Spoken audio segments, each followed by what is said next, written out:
Thyroid cancer کا علاج مختلف طریقوں سے کیا جاتا ہے۔ سب سے پہلے تشخیص کے بعد ڈاکٹر مریض کی حالت کے مطابق علاج کا منصوبہ بناتے ہیں۔ علاج کے اہم طریقے میں سرجری شامل ہے، جہاں متاثرہ تھائرائڈ غدود کو نکال دیا جاتا ہے۔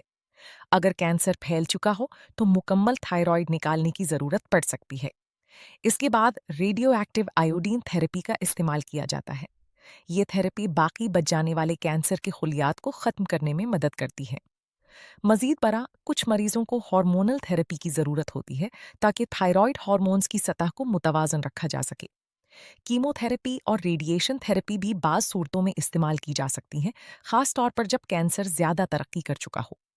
علاج کے دوران مریض کی صحت کی نگرانی کی جاتی ہے اور ضروری تبدیلیاں کی جاتی ہیں۔ مریضوں کو یہ بھی مشورہ دیا جاتا ہے کہ وہ صحت مند طرز زندگی اپنائیں، جیسے متوازن غذا اور باقاعدہ ورزش، تاکہ علاج کے اثرات کو بہتر بنایا جا سکے۔ تھائرائڈ کینسر کا علاج ایک جامع عمل ہے اور ہر مریض کی ضروریات کے مطابق اسے ترتیب دیا جاتا ہے۔